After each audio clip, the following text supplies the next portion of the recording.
Oke, di video kali ini kita akan membahas soal SIMAMA 2013. Materi yang dibahas adalah masih kimia ya. Oke, langsung aja kita bahas soal nomor 1.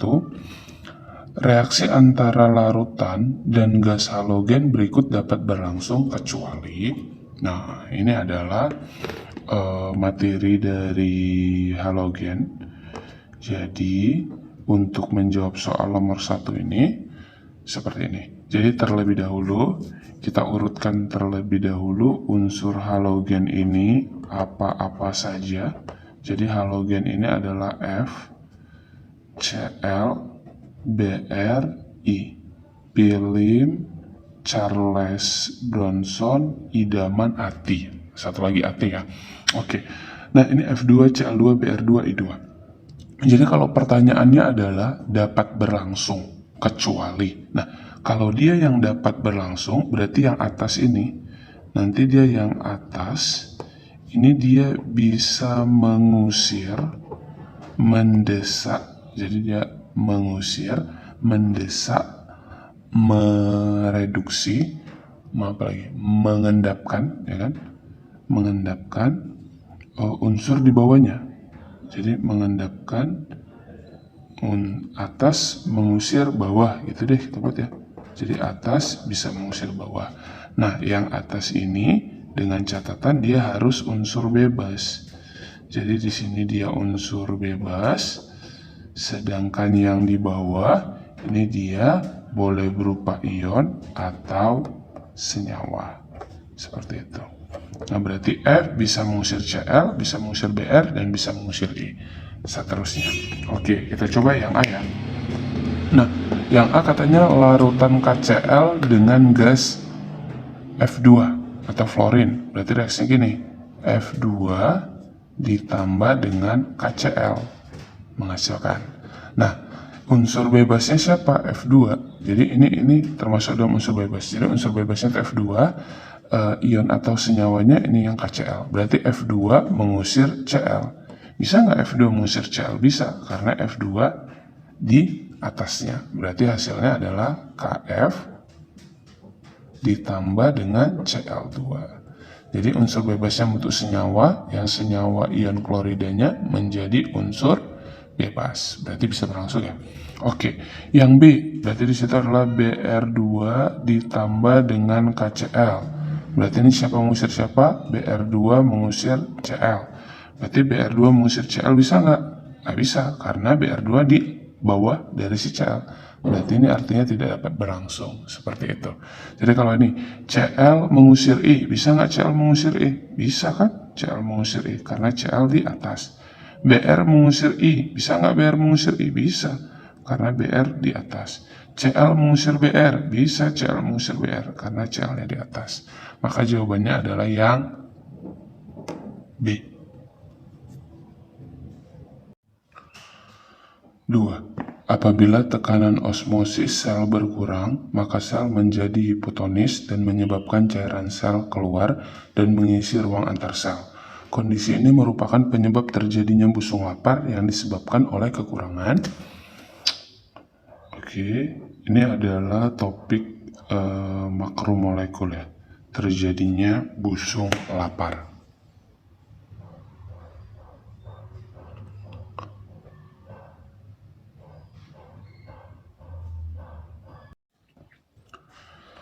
Busung lapar terjadi karena kekurangan protein yang menyebabkan berkurangnya tekanan osmosis sehingga sel mengalami hipotonis di mana cairan sel akan keluar dan mengisi ruang antar sel.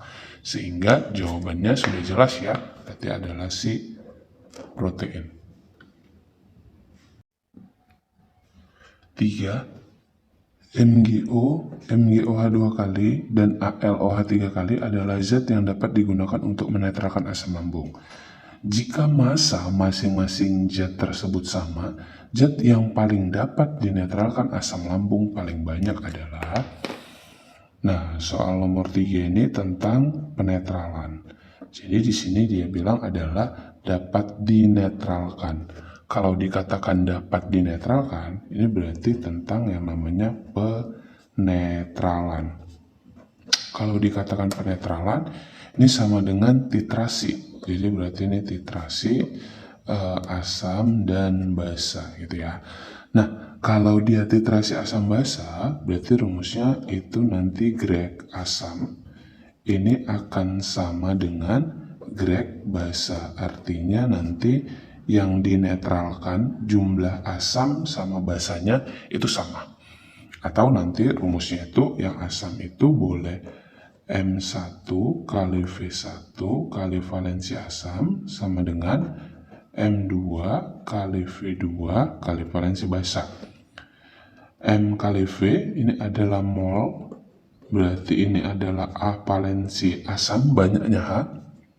Nah, di sini M kali V juga mol dikali dengan yang namanya valensi basa. Nah, ketiga senyawa ini, MgOH 2 kali, dan AlOH 3 kali, itu zat yang dapat digunakan untuk menetralkan asam lambung. Berarti artinya ketiga-tiga senyawa ini bisa dinetralkan asam lambung. Asam lambung ini adalah rumus kimianya adalah si HCl, ya kan? Berarti di sini punya asamnya itu adalah punya si HCl yang valensi asamnya 1, banyaknya H. Jika masanya sama, berarti gram ketiga-tiganya ini sama. Zat yang paling dapat digunakan dinetralkan asam paling banyak. Jadi yang ditanya ini adalah paling banyak. Yaudah, berarti kita cari aja mol yang paling banyak. Karena ketiga-tiganya juga efektif kan, kalau misalnya dinetralkan atau sebagai penetral dari si asam lambung tersebut. Berarti kita cari mol yang paling banyak kan gitu ya. Berarti hubungannya nanti seperti ini. Jadi kalau mol itu dia kan nanti gram per mr dikali dengan valensi basa. Berarti di sini mol valensi asamnya 1 ya. 1, jadi semuanya 1. Oke, berarti sekarang tinggal bergantung sama si basanya. Nah, gramnya sama. Gramnya semuanya ketiga-tiganya sama. Berarti tergantung sama mr sama si valensi basa. Oke. Yang pertama, dia bilang adalah si MgO. Berarti kalau gitu kita cari MR dari si MgO.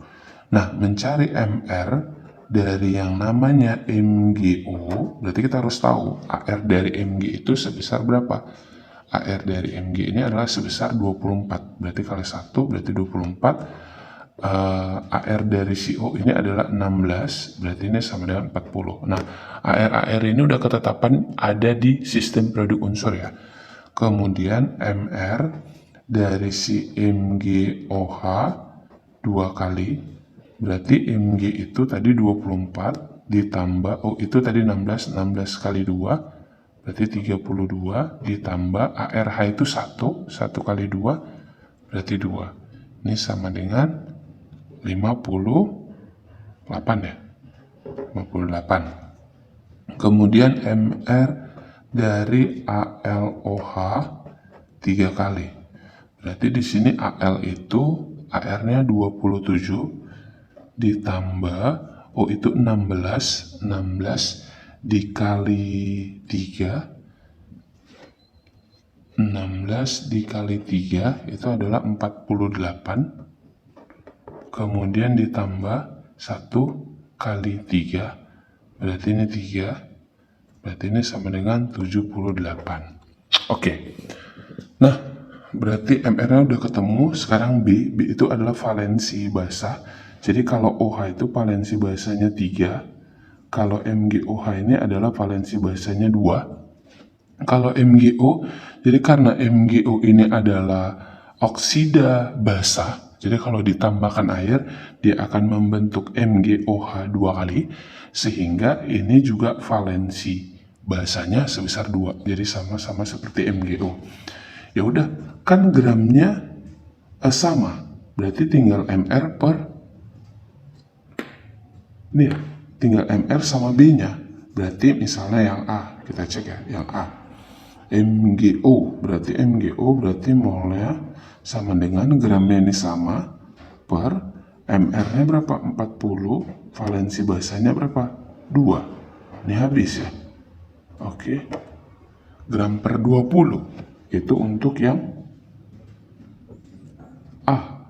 Kalau yang B, MgOH 2 kali, berarti molnya sama dengan gramnya sama per 58 dikali 2. Oke, ini sederhana bisa 29 ya. 29. Oke. Kemudian yang C itu adalah mol sama dengan berarti gram per mR-nya ALOH 3 kali itu sebesar 78 dikali 3 banyaknya OH. Dan ini berarti sekitar 20-an lebih ya. Nah, berarti gini. Kalau misalnya ditanya adalah yang paling besar, berarti mol yang paling besar, berarti kan kita cari yang ini yang kecil kan gitu ya. Ya kan? Berarti cari MR yang kecil. Nah, ini cari MR yang kecil. Berarti mana MR yang kecil? Yang ini. Berarti jawabannya adalah yang A. Karena dia tanya adalah zat yang paling dapat dinetralkan asam lambung paling banyak. Berarti yang mana yang paling banyak? Ya udah, kita cari mol yang paling banyak. Seperti itu ya. Oke, sehingga jawabannya adalah A. 4. Pemanasan dapat dilakukan untuk menghilangkan kesadaran sementara yang terjadi apabila air mengandung. Untuk nomor 4, ini topiknya adalah tentang air sada ya. Oke, solusinya adalah seperti ini. Jadi kalau dia dikatakan air sada, ini adalah air yang sukar untuk berbuih ya. Jadi kalau ditambahkan deterjen, itu dia sukar untuk berbuih. Nah, biasanya air sada ini adalah air yang mengandung yang namanya ion Ca2 positif dan ion Mg2 positif. Nah, air sada ini ada dua. Ada nanti dia namanya air sada sementara atau kesadahan sementara. Ini kita buat aja gini deh ya. Jadi ada namanya kesadahan sementara. Nah, kalau dia kesadahan sementara itu adalah kesadahan yang mengandung ion hidrogen karbonat. Jadi kesadahan sementara itu mengandung ion hidrogen karbonat HCO3-. Berarti kalau dia kesadahan sementara, tadi air sada mengandung Ca2 positif, kita gabung menjadi HCO32 negatif, berarti kan jadi gini ya, CaHCO3 2 kali. Kemudian kalau Mg berarti Mg HCO3 2 kali. Nah, ini kesadahan sementara. Nah, kesadahan sementara ini nanti dapat dihilangkan. Jadi dia dapat dihilangkan dengan pemanasan. Berarti bisa dihilangkan dengan pemanasan. Artinya kalau air sadanya sementara kita panaskan saja, dia sudah hilang nanti air sadanya. Nah, biar persamaannya itu lagi nih. Jadi CaHCO3 2 kali kalau kita panaskan ini akan menghasilkan CaCO3 ini yang berbentuk solid ditambah H2O, berarti air yang membentuk liquid ditambah CO2. Jadi ada gas CO2 yang dihasilkan. Jadi airnya nanti dia jadi murni, kan? Itu kalau dia kesadahan sementara. Nah, nanti di sini ada dia kesadahan tetap. Jadi kalau dia kesadahan tetap adalah mengandung ion klorida ataupun sulfat. Jadi ion Cl- ataupun SO4 2-. Sehingga kesadahan tetap itu senyawanya adalah kalau Ca sama Cl berarti Ca Cl2, Ca sama SO4 berarti ini CaSO4, berikutnya Mg sama Cl berarti Mg Cl2, kemudian ada Mg SO4. Nah, ini dia. Nah, kalau misalnya ini kesadahan sementara itu dapat dihilangkan juga, dapat dihilangkan tapi tidak bisa dengan pemanasan, melainkan ditambah misalnya seperti senyawa natrium karbonat atau kalium karbonat seperti itu. Jadi untuk reaksinya ya udah, misalnya Ca sama N, misalnya gini, CaCl2 ditambah Na2CO3, berarti hasilnya adalah CaCO3 nanti mengendap ditambah NaCl, seperti itu. Sehingga jawabannya adalah mengandung ion hidrogen karbonat. Berarti jawabannya adalah yang B. HCO3 2- ya. Berarti jawabannya adalah yang C. Oke, hati-hati ya. Jadi ada min, ada -2. Jadi hati-hati ya. Oke, jadi bukan yang bola jawabannya, melainkan yang cacing. Oke ya. 5. Tentukan konsentrasi ion Ca2 positif dalam larutan CaF2. Jika diketahui hasil kali kelarutan CaF2 3,2 kali 10 pangkat -11. Nah, untuk nomor 5, ini topiknya adalah mengenai KSP, hasil kali kelarutan. Solusinya adalah seperti ini. Diketahui katanya KSP dari si CaF2 itu sebesar 3,2 kali 10 pangkat -11. Yang ditanya adalah berapa sih konsentrasi dari ion Ca2 positif. Oke. Nah, seperti ini ya. Jadi kalau CaF2 kita ionisasi itu menjadi Ca2 positif ditambah 2F negatif. Jadi ini banyaknya Ca1 kasih ke F jadi min, banyaknya F2 kasih ke Ca berarti jadi 2 pos. Nah, kalau di sini kelarutannya sebesar S, berarti di sini S, di sini berarti menjadi 2S. Kan seperti itu ya. Nah, berarti dari sini kita cari rumus KSP-nya. KSP itu definisinya adalah konsentrasi ion-ion dipangkatkan dengan koefisien. Ionnya itu ada Ca2 positif, berarti konsentrasi Ca2 positif dikali konsentrasi F negatif pangkat 2. Nah, berarti ini KSP-nya 3,2 kali 10 pangkat -11 sama dengan ini Ca2 positif, ini S, di sini adalah 2S kuadrat. Berarti di sini 2S kuadrat 4S kuadrat kali S berarti 4S pangkat 3, kan gitu ya. Nah, ini kan satu belakang koma, berarti kita bulatin aja jadi 32 10 -11. Oke, saya pindah ke sini ya. Berarti jadi gini kan, 4S pangkat 3 sama dengan 32 10 -11. Sorry, maksudnya 12. 12 ini ya. Karena di sini udah ditambah 1. Ini kan di belakang koma. Berarti ini jadinya 12. Nah, kali berarti kemarin bagi. Kan jadi S pangkat 3 sama dengan 32 10 -12 per 4. 32 bagi 4 itu adalah 8. Berarti S pangkat 3 sama dengan 8 kali 10 pangkat -12. Nah, S sama dengan akar pangkat 3, 8, 10 -12. Nah, 8 ini kan 2 pangkat 3, ya kan? Berarti 2, 10 -12 bagi 3, berarti jadi 10 -4. Yang ditanya adalah konsentrasi Ca2 positif. Berarti konsentrasi Ca2 positif ini sama dengan, nih Ca2 positif itu nilainya apa? S. Berarti S-nya berapa? 2 kali 10 pangkat -4. Kalau misalnya ditanya adalah konsentrasi F negatif, itu nilainya adalah 2S.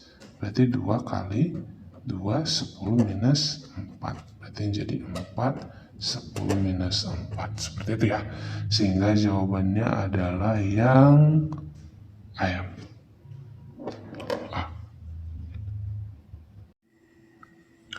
6. Pada reaksi H2 tambah NH3 menghasilkan dalam keadaan setimbang NH4 positif ditambah OH negatif. Menurut teori Bronsted-Lowry, untuk soal nomor 6, ini topiknya adalah tentang teori asam dan basa. Solusinya adalah seperti ini. Jadi kalau menurut asam basa berasal kalori, asam itu adalah yang donor proton atau H+. Sedangkan basa ini adalah yang akseptor, yaitu sebagai penerima proton atau H+. Dalam teori asam basa menurut Bronsted-Lowry, biasanya itu kan yang ditanya adalah tentang PABK, pasangan asam basa konjugasinya. Nah, kalau menentukan pasangan asam basa konjugasi, ciri-cirinya yang pertama dia harus mirip, kemudian beda 1 H positif, jadi nanti H yang lebih banyak ini sebagai asam, sedangkan H yang lebih sedikit adalah sebagai basa. Reaksinya H2O ditambah NH3 menghasilkan dalam keadaan setimbang NH4 pos tambah OH negatif. H2O miripnya sama OH min, H dan O, H dan O. NH3 miripnya sama NH4+, berarti mereka berpasangan karena mirip. Berarti ini juga berpasangan.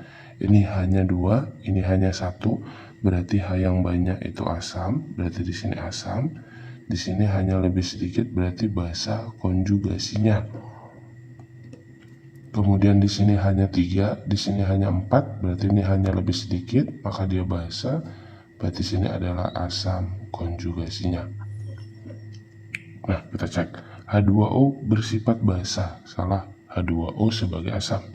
NH3 bersifat basa, benar. NH3 bersifat basa. H2O bersifat netral, salah ya, asam. NH3 basa, NH4+ itu adalah asam. Maka jawabannya adalah yang B. 7. Berapa volume H2SO4 pekat?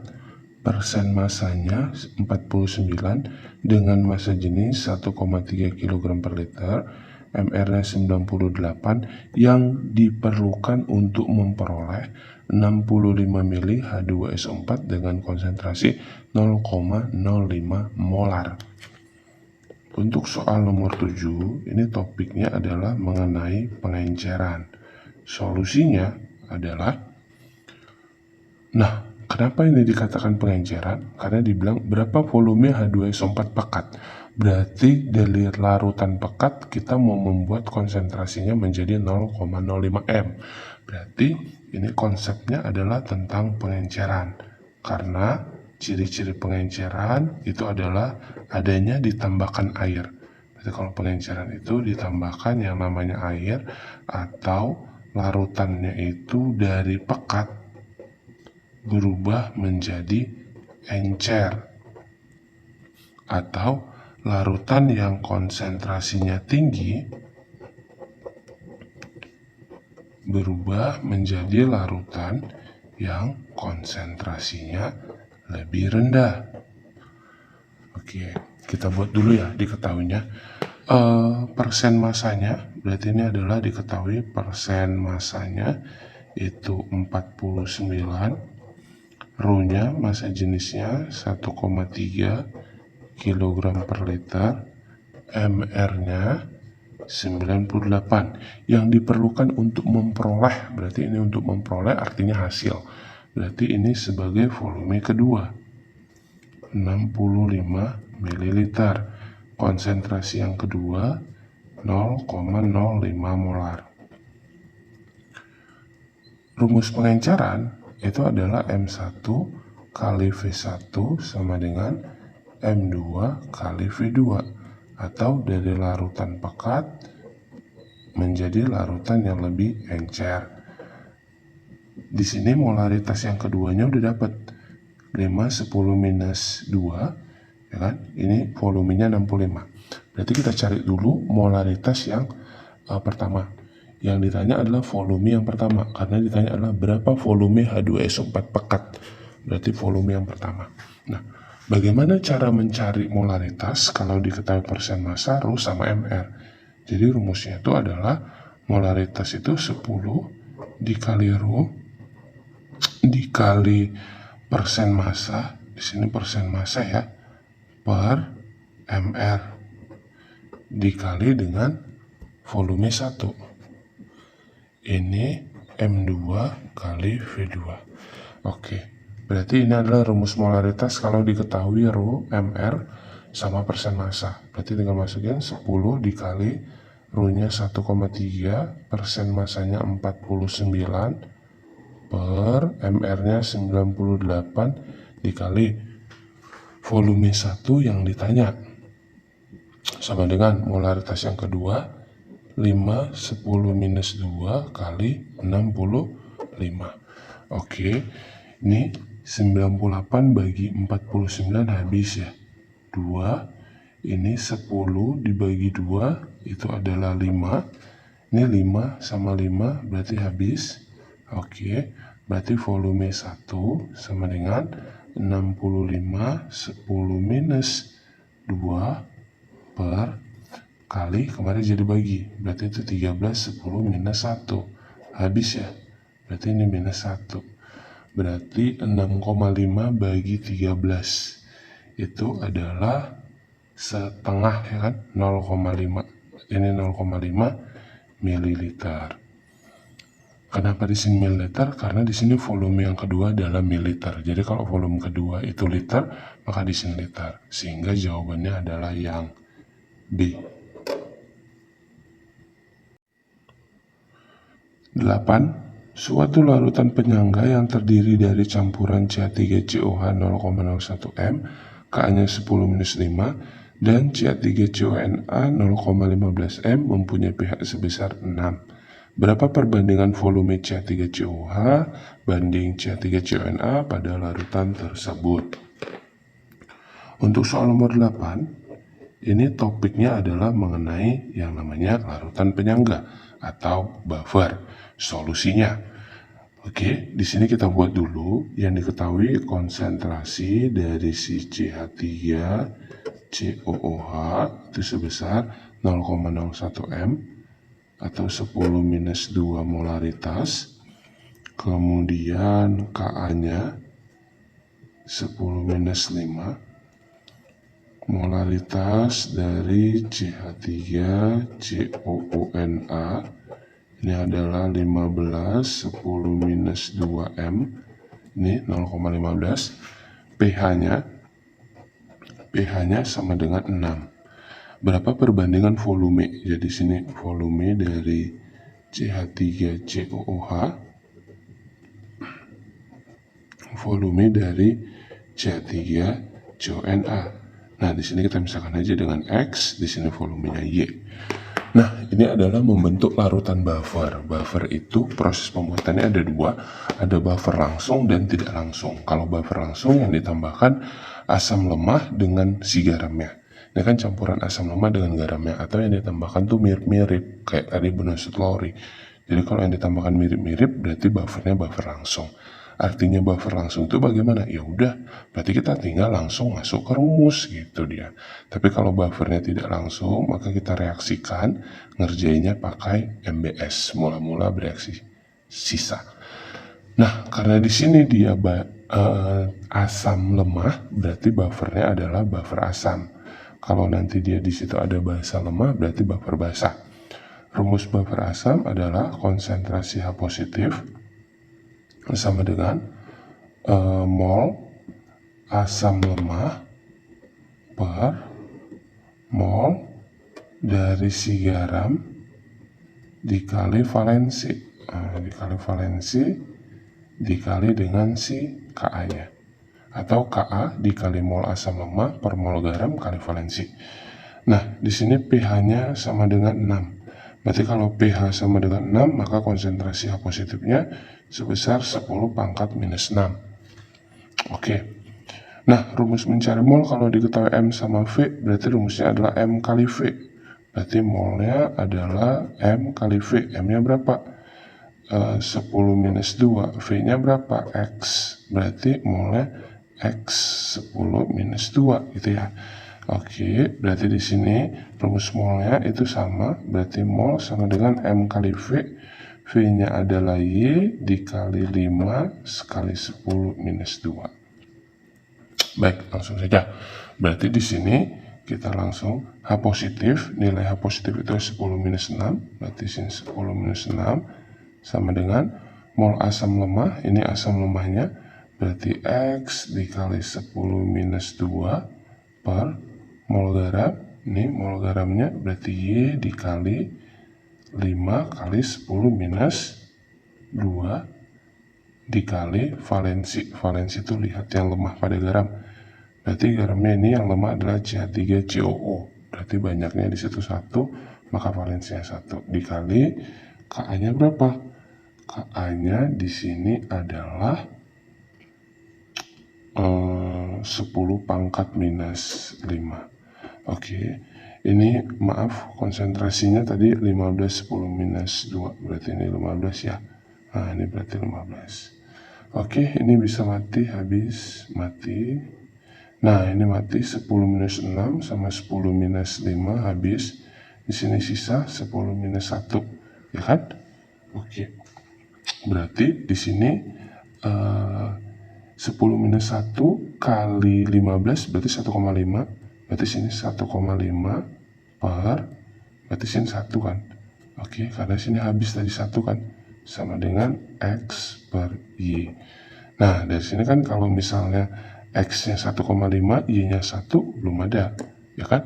Nah, ini kan bisa sama-sama kita kali 2. Berarti ini setara dengan 3 per 2 sama dengan X per Y.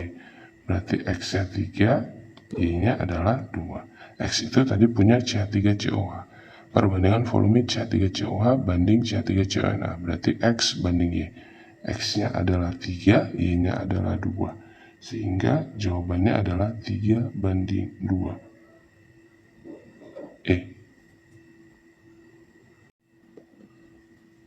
9. Jika diketahui data percobaan dari reaksi P tambah Q menghasilkan R sebagai berikut. Ini adalah data percobaannya. Maka order reaksi untuk P dan Q adalah, untuk soal nomor 9, ini materinya adalah mengenai laju reaksi. Solusinya, oke, dari sini yang ditanya adalah order reaksi P dan Q. Berarti kita buat dulu persamaannya. V sama dengan K dikali konsentrasi P pangkat X, kita misalkan dengan konsentrasi Q, sini nanti pangkat Y. Nah, kalau misalnya kita mau mencari P, maka cari data Q yang sama. Mau cari Q, maka data P yang sama. Kita cari dulu yang P ya. P, maka cari Q yang sama. Q yang sama adalah percobaan 1 dan percobaan 2. Ini anggap aja percobaan 1, 2, dan 3. Berarti 1 sama 2. Oke, berarti sini kita buat percobaan 1 dan 2. Nah, berarti dari sini kita tinggal bandingin. Mana yang lebih besar, 1 atau 2, kita lihat. Ternyata yang lebih besar adalah yang kedua, 90 sama 10. Berarti kita tinggal bandingin aja. V2 per V1 sama dengan, ikutin yang ini, K2 per K1 konsentrasi P pangkat X yang kedua per konsentrasi P yang pertama pangkat X, Q yang kedua pangkat Y per konsentrasi Q yang pertama pangkat Y. Ini konstanta, mati, habis karena nilainya sama. V yang kedua itu 90 per V yang pertama 10. Nih 90 per 10. P yang kedua adalah 0,6 per 0,2 pangkat X. 0,1 per 0,1 pangkat Y nih, 0,6 per 0,2, 0,1 per 0,1. Ini habis, karena sama kan, 90 bagi 10 ini adalah 9, 0,6 bagi 0,2 adalah 3 pangkat X. Sini 3 pangkat X, berarti 9 ini adalah 3 pangkat 2. Maka X sama dengan 2. Ketemu X-nya. Sekarang kalau kita cari Q atau ordinya si Y, maka cari P yang sama. P yang sama itu adalah 1 dan 3. Berarti kita ambil di sini data percobaan 1 dan 3. percobaan 1 dan 3. Nah, kita lihat yang lebih besar adalah yang ketiga ya, 40 sama 10. Yaudah, V3 per V1 sama dengan K3 per K1 konsentrasi P yang ketiga pangkat X per konsentrasi P yang pertama pangkat X kali konsentrasi Q yang ketiga pangkat Y per konsentrasi Q yang pertama pangkat Y. Ini konstanta nilainya sama. V yang ketiga adalah 40 per 10. P yang ketiga adalah 0,2 per 0,2 pangkat X.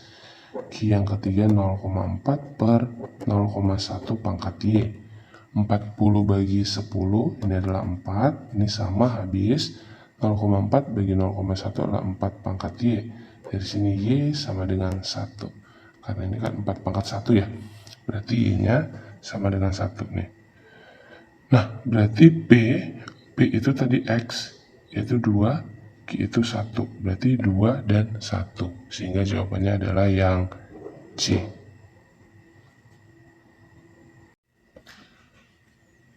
Sepuluh. Diketahui persamaan reaksi berikut H2 gas tambah I2 gas menghasilkan dalam keadaan setimbang 2HI gas dengan konsentrasi awal H2 0,4 M dan I2 0,3 M. Jika pada saat kesetimbangan masih tersisa I2 0,1 M, maka tetapan kesetimbangan untuk reaksi tersebut adalah... Nah, untuk nomor 10, ini topiknya adalah mengenai kesetimbangan, yaitu menentukan harga tetapan kesetimbangan atau KC. Nomor 10, solusinya. Kita tulis dulu diketahui, jadi diketahui katanya konsentrasi awal. Di sini ada konsentrasi awal, yaitu konsentrasi awal dari si H2 adalah 0,4 molar. Kemudian konsentrasi awal dari I2 0,3 molar. Dan pada saat kesetimbangan ternyata I2 yang sisa itu adalah 0,1 molar. Yang ditanya adalah berapakah nilai harga KC-nya? Kalau ada yang diketahui mula-mula kemudian setimbang, maka kita mengerjakannya pakai MBS, mula-mula bereaksi setimbang. Berarti dari sini kita tuliskan dulu persamaan reaksinya ya. H2 gas ditambah I2 gas menghasilkan dalam keadaan setimbang 2HI. Berarti kita pakai mula-mula bereaksi setimbang. Mula-mula dari si H2 0,4, mula-mula dari si I2 0,3, ini enggak ada. Nah, setimbang I2 berapa? 0,1, berarti sini 0,1. Nah, berarti kalau di sini 0,3, sini 0,1, maka di sini berapa? 0,2, karena 0,3 kurang 0,2 itu 0,1.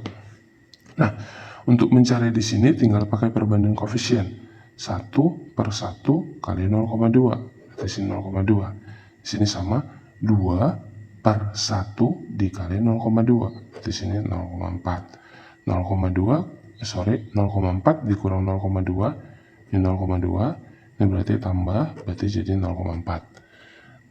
Baik, di sini kita tinggal masukkan rumus KC. KC itu adalah konsentrasi produk, berarti produknya adalah HI pangkat koefisien 2 per konsentrasi dari H2 pangkat 1 dikali konsentrasi I2 pangkat 1. Tapi di sini kalau KC dia hanya berfase gas ya. Jadi karena ini gas maka dibuatnya semua. Tapi kalau misalnya ini tadi solid, misalnya I2 solid, maka I2 yang ini nggak ada, nggak masuk dalam rumus. Karena dia semuanya gas, maka ketiga-tiganya kita gunakan. HI-nya berapa? 0,4. Berarti sini adalah 0,4 kuadrat per H2-nya adalah 0,2. Berarti sini 0,2, di sini adalah 0,1. Oke, gini. Ini kan 0,4 kuadrat itu sama dengan 0,4 kali 0,4 ya. Ya kan? Berarti 0,4 kali 0,4. Nah, 0,4 yang pertama dulu. 0,4 bagi 0,2 ini adalah 2 yang pertama ya. Ini adalah sisanya 2. Oke, 0,4 yang satu lagi 0,4 bagi 0,1 ini adalah 4. Udah, berarti di sini 4 dikali 2 maka 8. Sehingga jawabannya adalah yang D. Atau kalau mau dikalikan manual boleh. Berarti sini 16 10 minus 2 per 2 10 minus 2. Jadi 16 bagi 2 8. Boleh ya, terserah yang enaknya aja. Oke. 11. Jika atom aluminium Al2713 ditembaki dengan partikel X.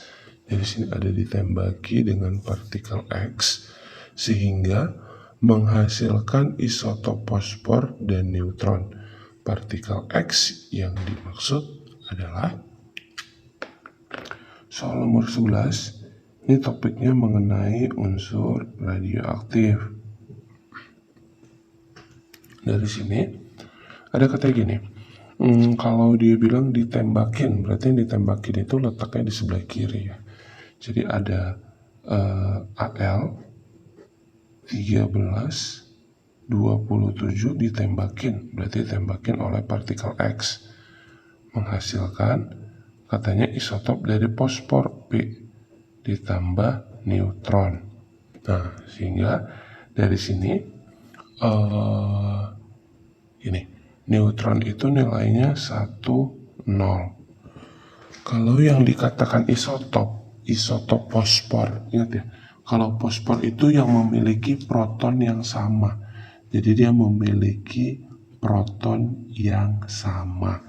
Kalau dia memiliki proton yang sama, jadi kalau fosfor itu protonnya adalah 15. Nah, dari sini seperti ini. Kalau isotop fosfor itu sebenarnya banyak ya. Dari yang nomor masanya 25 sampai 47. Jadi fosfor yang nomor massa 25, di sini 15, 26, 15, 27, 15 sampai 47. Jadi banyak nih. Tapi yang paling stabil, fosfor yang stabil itu adalah 31, 15. Ini yang paling stabil ya. Tapi karena di sini isotop fosfor, berarti protonnya sama. Mau isotop jenis apapun, pasti dia memiliki proton yang sama-sama 15. Berarti sini 15. Nah, di sini gini dia. 15 tambah 0, berarti di sini 15. Nah, di sini 13 tambah berapa supaya 15? Karena nomor atom yang kiri harus sama dengan nomor atom yang kanan. Jadi 13 tambah 2. Nah, dari sini nanti kita lihat, cek dulu. Di sini ada partikel alfa. Jadi kalau dia alfa ini adalah nilainya 42. Kemudian ada partikel beta. Jadi kalau beta itu nilainya 0 minus 1. Yang berikutnya ada gamma. Jadi kalau gamma itu nilainya 00. Berikutnya ada positron. Nah, positron ini adalah elektron yang bermuatan positif.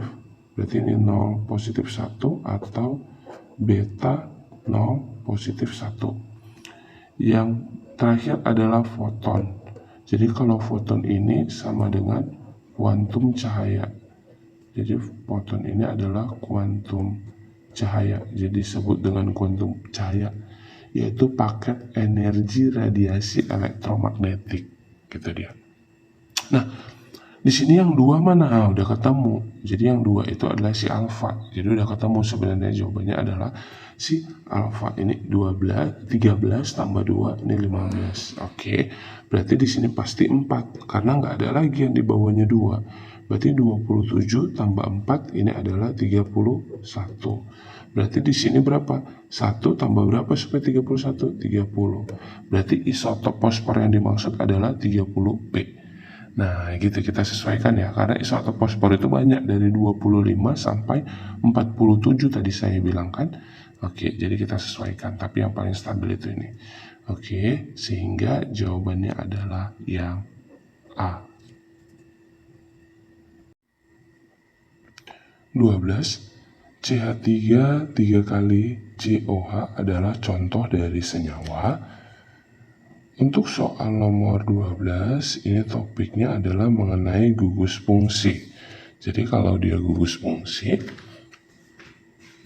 ini adalah ada jenis-jenisnya ya. Ada alkohol, ether, asam karboksilat, aldehid, keton, ester, dan lain sebagainya. Oke, solusinya adalah seperti ini dulu. Kita cek dulu ya optionnya alkohol. Jadi kalau dia gugus fungsi ada dia namanya alkohol. Jadi kalau alkohol itu secara umum ada ROH. Nah, kemudian ada ether. Jadi kalau ether itu adalah ROR. Berikutnya ada aldehid. Aldehid ini adalah RCOH. Ada keton. Jadi kalau keton ini adalah RC2OR. Berikutnya ada ester RCOOR. Yang berikutnya ada asam karboksilat. RCOOH. Nah, di sini adalah gugus fungsinya kalau alkohol OH, kalau ether O, kalau aldehid ini C-2OH, keton ini CO, kalau ester COO, kalau asam karboksilat COOH. Di sini gugus fungsinya siapa? OH.